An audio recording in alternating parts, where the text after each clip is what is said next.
ನಮಸ್ಕಾರ ಫ್ರೆಂಡ್ಸ್, ರಕ್ಷಾ ಸಿರಿಮನೆ ಚಾನಲ್ಗೆ ನಿಮ್ಗೆಲ್ರಿಗೂ ಸ್ವಾಗತ ಸುಸ್ವಾಗತ. ಐ ಹೋಪ್ ನೀವೆಲ್ಲರೂ ಚೆನ್ನಾಗಿದ್ದೀರಾ ಅಂತ ಭಾವಿಸ್ತೀನಿ. ನಾನು ಚೆನ್ನಾಗಿದ್ದೀನಿ ಫ್ರೆಂಡ್ಸ್ ನಾವು ಇವತ್ತಿನ ದಿನ ನಮ್ಮ ಸುತ್ತಮುತ್ತಲೇ ಇರುವಂತಹ ಗಿಡಮೂಲಿಕೆಯಿಂದ ನಮಗೆ ಅನೇಕ ಪ್ರಯೋಜನಗಳಿವೆ. ಅದನ್ನು ನಾವು ಮನೆ ಮದ್ದಾಗಿ ಬಳಸ್ಬೋದು. ಅದನ್ನು ಹೇಗೆ ಮನೆ ಮದ್ದಾಗಿ ಬಳಸ್ಬೋದು ಮತ್ತು ಅದು ಯಾವುದು ಗಿಡಮೂಲಿಕೆ ಅನ್ನೋದ್ರ ಬಗ್ಗೆ ಇವತ್ತಿನ ವಿಡಿಯೋದಲ್ಲಿ ತಿಳ್ಕೊಳ್ಳೋಣ. ಈ ಗಿಡಮೂಲಿಕೆಯನ್ನು ನಾವು ಹೆಚ್ಚಾಗಿ ಚಿಕ್ಕ ಮಕ್ಕಳಿಗೆ ಇದನ್ನು ನಾವು ಕೊಡ್ಬೋದು.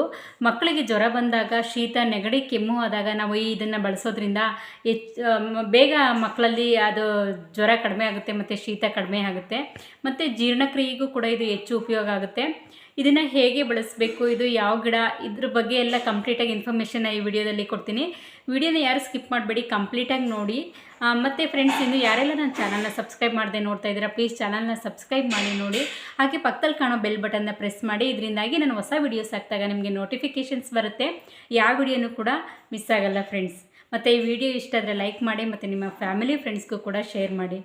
ಬನ್ನಿ ಫ್ರೆಂಡ್ಸ್, ಇನ್ನು ತಡ ಮಾಡೋದು ಬೇಡ. ಇವತ್ತಿನ ವಿಡಿಯೋದಲ್ಲಿ ನಾನು ದೊಡ್ಡಪತ್ರೆ ಗಿಡದ ಆರೋಗ್ಯದ ಪ್ರಯೋಜನಗಳ ಬಗ್ಗೆ ನಾನು ತಿಳಿಸ್ಕೊಡ್ತಾ ಇದ್ದೀನಿ ಫ್ರೆಂಡ್ಸ್.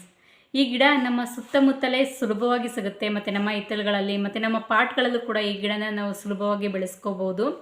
ಈ ಗಿಡದಿಂದ ನಮಗೆ ತುಂಬ ಆರೋಗ್ಯದ ಪ್ರಯೋಜನಗಳಿದೆ. ಈ ಏನೆಲ್ಲ ಆರೋಗ್ಯದ ಪ್ರಯೋಜನಗಳಿದೆ ಅನ್ನೋದ್ರ ನಾವು ಒಂದೊಂದಾಗಿ ಈ ವಿಡಿಯೋದಲ್ಲಿ ತಿಳಿಸ್ತಾ ಹೋಗ್ತೀನಿ. ಹಾಗೆ ಫ್ರೆಂಡ್ಸ್, ಹಿಂದಿನ ಕಾಲದಲ್ಲಿ ಆಯುರ್ವೇದ ಔಷಧಿಗಳನ್ನ ತಯಾರಿಸಬೇಕಾದ್ರೆ ಈ ಥರ ಗಿಡ ಗಂಟೆಗಳು ಬೇರುಗಳಿಂದನೇ ಆಯುರ್ವೇದದ ಔಷಧಿಗಳನ್ನ ತಯಾರು ಮಾಡ್ತಾಯಿದ್ರು. ಬಟ್ ಈಗ ನಮಗೆ ಅದ್ರ ಬಗ್ಗೆ ಅಷ್ಟು ತಿಳುವಳಿಕೆ ಇರಲ್ಲ. ನಾವು ಇಂಗ್ಲೀಷ್ ಮೆಡಿಸಿನ್ ಕಡೆ ವಾಲ್ತೀವಿ, ಇಂಗ್ಲೀಷ್ ಡಾಕ್ಟ್ರುಗಳ ಹತ್ರನೇ ಹೋಗ್ತೀವಿ. ಅದು ತಪ್ಪು ಅಂತೆಲ್ಲ ಹೇಳ್ತಾ ಇಲ್ಲ.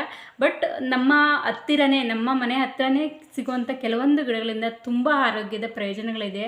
ಅದನ್ನು ತಿಳ್ಕೊಂಡ್ರೆ ನಾವು ಪ್ರಥಮ ಚಿಕಿತ್ಸೆಯಾಗಿ ನಾವು ಆ ಗಿಡಗಳನ್ನ ಬಳಸ್ಬೋದು. ಅದರಲ್ಲಿ ಈ ದೊಡ್ಡಪತ್ರೆ ಕೂಡ ಒಂದು.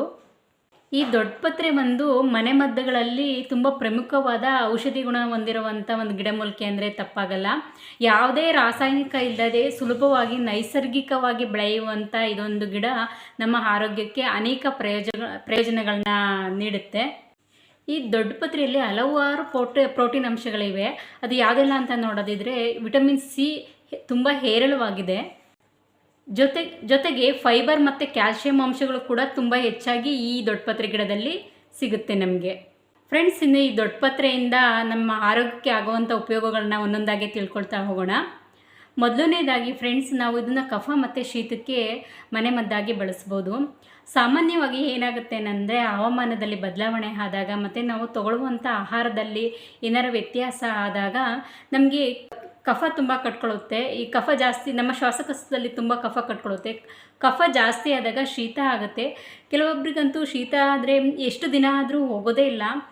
ಈ ಥರ ಶೀತ ಮತ್ತು ಕಫ ಹೆಚ್ಚು ಇದ್ದಾಗ ನಾವು ಈ ದೊಡ್ಡಪತ್ರೆ ಎಲೆಯನ್ನು ಮನೆಮದ್ದಾಗಿ ಬಳಸ್ಬೋದು. ಈ ದೊಡ್ಡಪತ್ರೆ ಎಲೆ ಮೊದಲನೇದಾಗಿ ಇದನ್ನು ಹೇಗೆ ಬಳಸೋದು ಈ ಕಫದ ನಿವಾರಣೆಗಾಗಿ ಅಂತ ನೋಡೋದಾದರೆ, ದೊಡ್ಡಪತ್ರೆ ಎಲೆ ಜೊತೆಗೆ ವೀಳ್ಯದೆಲೆ ಮತ್ತು ತುಳಸಿ ಎಲೆ, ಈ 3 ಎಲೆಗಳನ್ನು ಚೆನ್ನಾಗಿ ಅರೆದು ಅದನ್ನು ರಸ ತೆಗಿಬೇಕು. ಆ ರಸಕ್ಕೆ ಸ್ವಲ್ಪ ಜೇನುತುಪ್ಪನ ಸೇರಿಸ್ಕೊಂಡು ನಾವು ಆ ರಸನ ಕುಡಿಯೋದ್ರಿಂದ ನಮಗೆ ಶೀತ ಕಡಿಮೆ ಆಗುತ್ತೆ ಫ್ರೆಂಡ್ಸ್. ಎಷ್ಟೋ ದಿನಗಳಿಂದ ವಾಸಿ ಆಗದೇ ಇರೋವಂಥ ಶೀತ ಈ ರಸನ ನಾವು ತಗೊಳ್ಳೋದ್ರಿಂದ ಅತಿ ಕಡಿಮೆ ಸಮಯದಲ್ಲಿ ನಮಗೆ ಗುಣಮುಖ ಆಗುತ್ತೆ. ಮತ್ತು ಇದನ್ನು ನಾವು ಚಿಕ್ಕ ಮಕ್ಕಳಿಗೂ ಕೂಡ ನಾವು ಯಾವುದೇ ನಿರ್ಭೀತಿ ಇಲ್ಲದೇ, ಭಯ ಇಲ್ಲದೇ ನಾವು ಈ ರಸವನ್ನು ಚಿಕ್ಕ ಮಕ್ಕಳಿಗೂ ಕೂಡ ಕೊಡ್ಬೋದು. ಮಕ್ಕಳಿಗೂ ಸಾಮಾನ್ಯವಾಗಿ ಮಕ್ಕಳಲ್ಲಿ ಶೀತ ಜಾಸ್ತಿ ಕಂಡು ಬರ್ತಾ ಇರುತ್ತೆ. ಅವರು ಡಸ್ಟ್ ಅಲರ್ಜಿ ಇರ್ಬೋದು, ಆಚೆ ಈಚೆ ಹೋದಾಗ ಈ ದೊಡ್ಡಪತ್ರೆ ಎಲೆ ರಸ ಮತ್ತು ನಾನು ಈಗೇನು ಹೇಳಿದ್ದೀನಲ್ಲ, ಈ 3 ಎಲೆ ರಸನ ಜೇನುತುಪ್ಪದೊಂದಿಗೆ ಸೇರಿಸಿ ಕೊಡೋದ್ರಿಂದ ಮಕ್ಕಳಿಗೆ ಆಗಿರುವಂಥ ಶೀತನೂ ಕೂಡ ಕಡಿಮೆ ಆಗ್ತಾ ಹೋಗುತ್ತೆ. ಶೀತಕ್ಕೆ ಇನ್ನೊಂದು ರೀತಿ ನಾವು ಉಪಯೋಗ ಮಾಡ್ಕೋಬೋದು ಫ್ರೆಂಡ್ಸ್.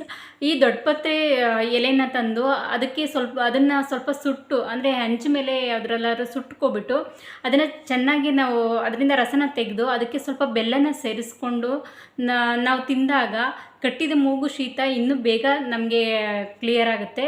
ಈ ಶೀತದ ಸಮಸ್ಯೆ ಬೇಗ ನಿವಾರಣೆ ಆಗುತ್ತೆ. ಮತ್ತು ಮೂಗು ಕಟ್ಟೋದು ಸಮಸ್ಯೆ ಯಾರಿಗೆ ಜಾಸ್ತಿ ಇರುತ್ತಲ್ಲ, ಅವರು ಈ ವಿಧಾನದಲ್ಲಿ ತಗೊಳ್ಳೋದ್ರಿಂದ ಈ ಮೂಗಿನ ಸಮಸ್ಯೆ ಏನಿದೆ ಅದು ಬೇಗ ನಿವಾರಣೆ ಆಗುತ್ತೆ. ಮತ್ತು ಮಕ್ಕಳಿಗೆ ಜ್ವರ ಮತ್ತು ಶೀತ ಆದಾಗ ಇದನ್ನು ನಾವು ಇನ್ನೊಂದು ವಿಧಾನದಲ್ಲಿ ಕೂಡ ಬಳಸ್ಬೋದು. ಈ ದೊಡ್ಡಪತ್ರೆ ಎಲೆಯನ್ನು ಒಂದು ಬಾಣಲೆಯಲ್ಲಿ ಇಟ್ಟು ಬಾಡಿಸ್ಬೇಕು, ಅಂದರೆ ಬಿಸಿ ಮಾಡ್ಕೋಬೇಕು. ಅದನ್ನು ಬಿಸಿ ಮಾಡಿಕೊಂಡು ನೆತ್ತಿ ಮೇಲೆ ಇಡೋದ್ರಿಂದ ಅದನ್ನು ದೇಹದಲ್ಲಿರುವಂಥ ತಣ್ಣನೆ ಅಂಶ ಕಡಿಮೆಯಾಗಿ ಜ್ವರ ಮತ್ತು ಶೀತ ಕಡಿಮೆ ಆಗ್ತಾ ಬರುತ್ತೆ. ಎರಡನೇ ಉಪಯೋಗನ ನಾವು ನೋಡೋದಾದರೆ, ಚೇಳು ಕಚ್ಚಿದಾಗ ಏನಾಗುತ್ತೆ, ತುಂಬ ಉರಿ ಬರುತ್ತೆ. ಅಂಥ ಸಮಯದಲ್ಲಿ ನಾವು ಈ ಸೊಪ್ಪನ್ನು ಚೆನ್ನಾಗಿ ಅರೆದು ಪೇಸ್ಟ್ ಮಾಡಿಬಿಟ್ಟು ಆ ಚೇಳು ಕಚ್ಚಿರುವಂಥ ಜಾಗಕ್ಕೆ ನಾವು ಅಪ್ಲೈ ಮಾಡೋದ್ರಿಂದ ಆ ಉರಿ ಕಡಿಮೆ ಆಗ್ತಾ ಬರುತ್ತೆ. ಮತ್ತು ಈ ಬೇರೆ ಹುಳುಗಳು ನಮಗೆ ಈಗ ಕಂಬಳಿ ಹುಳುಗಳು ಅಂತ ಹೇಳ್ತೀವಿ, ಬೇರೆ ಕ್ರಿಮಿಕೀಟ ಹುಳುಗಳು ಕಚ್ಚಿದಾಗ ತುಂಬ ಉರಿಭೂತಗಳು ಬರುತ್ತೆ. ಅಂಥ ಜಾಗಕ್ಕೆ ನಾವು ಈ ದೊಡ್ಡಪತ್ರೆ ಪೇಸ್ಟನ್ನು ಹಚ್ಚೋದ್ರಿಂದ ಆ ಉರಿಭೂತಗಳು ಕಡಿಮೆ ಆಗ್ತಾ ಬರುತ್ತೆ. ಇನ್ನು ಇದ್ರ ಮುಂದಿನ ಉಪಯೋಗನ ನಾವು ನೋಡ್ತಾ ಹೋಗೋದಾದರೆ, ಅಜೀರ್ಣ ಸಮಸ್ಯೆ ಇರುವಂಥವರು ಇದರ ಎಲೆಯನ್ನು ಚೆನ್ನಾಗಿ ಕುದಿಸಿ ನೀರಿನಲ್ಲಿ ಹಾಕಿ ಕುದಿಸಿ ಕುಡಿಯೋದ್ರಿಂದ ನಮಗೆ ಇರುವಂಥ ಜೀರ್ಣಕ್ರಿಯೆ, ಅಜೀರ್ಣ ಸಮಸ್ಯೆ ಏನಿದೆ ಅದು ನಿವಾರಣೆ ಆಗ್ತಾ ಬರುತ್ತೆ. ವಾಯು ಸಮಸ್ಯೆ ಅನ್ನೋದು ಏನಿದೆ ಅದು ಕೂಡ ಕಡಿಮೆ ಆಗ್ತಾ ಬರುತ್ತೆ. ಈ ರಸವನ್ನು ಸೇವಿಸೋದ್ರಿಂದ ಹೊಟ್ಟೆಯ ಅಜೀರ್ಣತೆ ಕಡಿಮೆಯಾಗಿ ಹೊಟ್ಟೆಯ ಜೀರ್ಣಕ್ರಿಯೆ ಸರಾಗವಾಗಿ ಆಗುತ್ತೆ. ಮುಂದಿನ ಪ್ರಯೋಜನ ನೋಡೋದಾದರೆ, ಕಾಮಾಲೆ ಕಾಯಿಲೆ ಅಥವಾ ಅರಿಶಿಣದ ಕಾಯಿಲೆ ಅಂತ ಹೇಳ್ತೀವಲ್ಲ, ಈ ಕಾಯಿಲೆ ಇರೋ ಅಂಥವರು ಈ ಎಲೆಯನ್ನು 1 ವಾರದ ಕಾಲ ಬಿಡದೆ ತಿಂತಾ ಬಂದರೆ ಈ ಕಾಯಿಲೆ ಕಾಲಕ್ರಮೇಣವಾಗಿ ವಾಸಿಯಾಗ್ತಾ ಬರುತ್ತೆ. ಮತ್ತು ಈ ದೊಡ್ಡಪತ್ರೆ ಎಲೆಯನ್ನು ನಾವು ತಂಬುಳಿ ಮಾಡಿ ಕುಡಿಯೋದ್ರಿಂದ ನಮಗೆ ಪಿತ್ತದ ಸಮಸ್ಯೆಗಳು ಏನಿರುತ್ತೆ ಅದು ಕೂಡ ನಿವಾರಣೆ ಆಗುತ್ತೆ. ಇನ್ನು ಜೀರ್ಣಶಕ್ತಿ ಕಡಿಮೆ ಇರುವಂಥವರು ಈ ದೊಡ್ಡಪತ್ರೆ ಎಲೆಯನ್ನು ಉಪ್ಪಿನ ಜೊತೆ ಸೇರಿಸ್ಕೊಂಡು ಅದನ್ನು ಅಗೆದು ತಿನ್ನೋದ್ರಿಂದ ಜೀರ್ಣಶಕ್ತಿ ಜಾಸ್ತಿ ಆಗುತ್ತೆ. ಮುಂದಿನ ಉಪಯೋಗ ನೋಡೋದಾದರೆ, ಉಳ್ಕಡ್ಡಿ ಸಮಸ್ಯೆ ಈ ಮಕ್ಕಳಲ್ಲೂ ಬರುತ್ತೆ ಮತ್ತು ದೊಡ್ಡವ್ರಿಗೂ ಕೂಡ ಉಳ್ಕಡ್ಡಿ ಆಗುತ್ತೆ. ಈ ಉಳ್ಕಡ್ಡಿ ಆಗಿರುವಂಥ ಜಾಗಕ್ಕೆ ನಮ್ಮ ಚರ್ಮದ ಯಾವ ಭಾಗದಲ್ಲಿ ಉಳ್ಕಡ್ಡಿ ಅನ್ನೋದು ಆಗಿರುತ್ತೆ ಆ ಭಾಗಕ್ಕೆ ಈ ದೊಡ್ಡಪತ್ರೆ ಎಲೆಯನ್ನು ಪೇಸ್ಟ್ ಮಾಡಿಕೊಂಡು ಅಪ್ಲೈ ಮಾಡೋದ್ರಿಂದ ಅದು ಸಮಸ್ಯೆ ಕೂಡ, ಉಳ್ಕಡ್ಡಿ ಏನಾಗುತ್ತೆ ಕಾಲಕ್ರಮೇಣ ಕಡಿಮೆ ಆಗ್ತಾ ಬರುತ್ತೆ. ದೊಡ್ಡಪತ್ರೆ ಎಲೆ ವಿಟಮಿನ್ ಸಿ, ಫೈಬರ್ ಮತ್ತು ಕ್ಯಾಲ್ಶಿಯಂ ಅಂಶ ಜಾಸ್ತಿ ಇರೋದ್ರಿಂದ ನಮ್ಮ ದೇಹದಲ್ಲಿ ರೋಗ ನಿರೋಧಕ ಶಕ್ತಿಯನ್ನು ಜಾಸ್ತಿ ಮಾಡ್ತಾ ಬರುತ್ತೆ, ಅದಕ್ಕೆ ಬಲ ಕೊಡುತ್ತೆ ಅಂತ ಹೇಳ್ಬೋದು. ಇನ್ನು ಮಲಬದ್ಧತೆ ಸಮಸ್ಯೆ ಇರೋರು ಈ ಎಲೆಗಳನ್ನ ಬಾಡಿಸ್ಕೊಂಡು ಸ್ವಲ್ಪ ಬಿಸಿ ಮಾಡಿಕೊಂಡು ಅದರ ರಸನ ತೆಗೆದು ಅದನ್ನು ಜೇನುತುಪ್ಪದಿಂದ ಸೇವಿಸೋದ್ರಿಂದ ಈ ಮಲಬದ್ಧತೆ ಸಮಸ್ಯೆ ಕಡಿಮೆ ಆಗ್ತಾ ಬರುತ್ತೆ. ಇನ್ನು ಈ ದೊಡ್ಡಪತ್ರೆ ರಸಕ್ಕೆ ನಾವು ಬೆಲ್ಲವನ್ನು ಸೇರಿಸ್ಕೊಂಡು ತಿನ್ನೋದ್ರಿಂದ ನಮ್ಮ ದೇಹದಲ್ಲಿ ಇರುವಂಥ ವಿಷಕಾರಿ ಪದಾರ್ಥಗಳನ್ನು ಇದು ಹೊರ ಹಾಕಲಿಕ್ಕೆ ಸಹಾಯ ಮಾಡುತ್ತೆ. ಬೆಲ್ಲ ಕೂಡ ನಮ್ಮ ಆರೋಗ್ಯಕ್ಕೆ ತುಂಬ ಒಳ್ಳೆಯದಾಗಿರೋದ್ರಿಂದ ಬೆಲ್ಲದ ಜೊತೆ ನಾವು ಈ ರಸನ ಸೇವಿಸೋದ್ರಿಂದ ಆರೋಗ್ಯಕ್ಕೆ ತುಂಬ ಒಳ್ಳೆಯದಿದೆ. ಹೀಗೆ ನಾವು ಈ ದೊಡ್ಡಪತ್ರೆಯಿಂದ ನಮ್ಮ ಆರೋಗ್ಯಕ್ಕೆ ಅನೇಕ ಲಾಭಗಳನ್ನ ಪಡ್ಕೋಬಹುದು ಫ್ರೆಂಡ್ಸ್. ಅದ್ರ ಜೊತೆಗೆ ನಾವು ಇದನ್ನು ಅಡುಗೆ ಮನೆಯಲ್ಲೂ ಕೂಡ ಹೆಚ್ಚು ಉಪಯೋಗಿಸ್ಬೋದು. ಇದರಿಂದ ಕೂಡ ನಮ್ಮ ಆರೋಗ್ಯಕ್ಕೆ ತುಂಬ ಲಾಭಗಳಿದೆ. ನಾವು ಅಡುಗೆ ಮನೆಯಲ್ಲಿ ಹೇಗೆ ಇದನ್ನು ಉಪಯೋಗಿಸ್ಬೋದು ಅಂದರೆ, ನಾವು ದೊಡ್ಡಪತ್ರೆ ಎಲೆ ಚಟ್ನಿನ ಮಾಡಿಕೊಂಡು ನಾವು ಸೇವನೆ ಮಾಡ್ಬೋದು, ಮತ್ತು ತಂಬುಳಿ ಮಾಡಿಕೊಂಡು ಸೇವನೆ ಮಾಡ್ಬೋದು. ತಂಬುಳಿ ಮಾಡಿಕೊಂಡು ಸೇವನೆ ಮಾಡೋದ್ರಿಂದ ಅಂತೂ ನಮಗೆ ಶೀತ ತುಂಬ ಬೇಗ ಕಡಿಮೆ ಆಗುತ್ತೆ. ಮತ್ತು ಕರಕಲುಗಳಾಗಿ ನಾವು ಇದನ್ನು ಬಳಸ್ಬೋದು. ಹಾಗೆ ದೋಸೆಗೆ ಕೂಡ ನಾವು ಇದನ್ನು ಬಳಸೋದ್ರಿಂದ ನಮ್ಮ ಆರೋಗ್ಯಕ್ಕೆ ಹೆಚ್ಚು ಲಾಭ ಇದೆ. ಮತ್ತು ಇದನ್ನು ಎಲೆನ ಸೇವಿಸ್ತೀನಿ ಅಂದವರು ತುಂಬ ಅಧಿಕವಾಗಿ ಸೇವಿಸಬಾರ್ದು. ಒಂದು ಗಾದೆ ಮಾತು ಇದೆ ಅಲ್ವಾ, ಯಾವುದನ್ನೇ ತಿಂದರೂ ಮಿತವಾಗಿ ತಿನ್ನಬೇಕು, ಅಧಿಕವಾದರೆ ಅಮೃತ ಕೂಡ ವಿಷಯವಾಗುತ್ತೆ ಅನ್ನೋ ಹಾಗೆ ಇದರ ಎಲೆನ ಕೇವಲ ದಿನಕ್ಕೆ 4ರಿಂದ 5 ಎಲೆಗಳನ್ನ ಮಾತ್ರ ತಿನ್ನಬೇಕು, ಅದಕ್ಕಿಂತ ಜಾಸ್ತಿ ಎಲೆಗಳನ್ನ ನಾವು ತಗೋಬಾರ್ದು. ನೋಡಿದ್ರಲ್ಲ ಫ್ರೆಂಡ್ಸ್, ಈ ದೊಡ್ಡಪತ್ರೆ ಎಲೆಯಿಂದ ನಮ್ಮ ಆರೋಗ್ಯಕ್ಕೆ ಎಷ್ಟೆಲ್ಲ ಉಪಯೋಗ ಇದೆ ಅಂತ. ಇದನ್ನು ಮಕ್ಕಳಿಗೆ ಜ್ವರ ಬಂದಾಗ ನಾವು ಹೆಚ್ಚು ಬಳಸ್ಬೋದು. ನಾವು ಸಡನ್ನಾಗಿ ನಾವು ಹಾಸ್ಪಿಟ್ಲಿಗೆ ಕರ್ಕೊಂಡು ಹೋಗೋಕ್ಕಾಗಲ್ಲ ಅಂದಾಗ ತಾತ್ಕಾಲಿಕವಾಗಿ ಈ ಮಕ್ಕಳಿಗೆ ಜ್ವರ ಬಂದಿರೋವಂಥ ಮಕ್ಕಳಿಗೆ ಈ ಎಲೆನ ಒಂದು ಬಾಣಲೆಯಲ್ಲಿ ಬಾಡಿಸಿ ಆ ಮಕ್ಕಳ ತಲೆ ಮೇಲೆ ಇಡೋದ್ರಿಂದ ತಾತ್ಕಾಲಿಕವಾಗಿ ಜ್ವರ ಕಡಿಮೆ ಆಗ್ತಾ ಹೋಗುತ್ತೆ.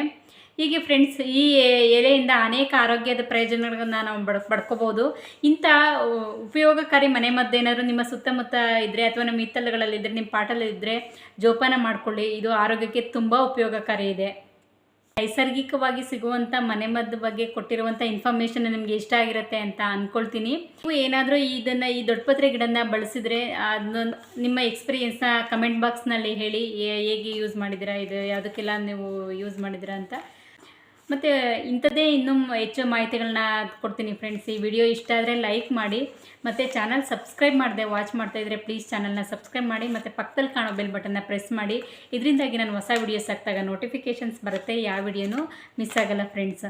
ನೆಕ್ಸ್ಟ್ ವಿಡಿಯೋದಲ್ಲಿ ಇಂಥದೇ ಒಂದು ಒಳ್ಳೆಯ ಮಾಹಿತಿ ಜೊತೆ ನಿಮ್ಮ ಮುಂದೆ ಬರ್ತೀನಿ. ಅಲ್ಲಿವರೆಗೂ ಟೇಕ್ ಕೇರ್, ಬಾಯ್.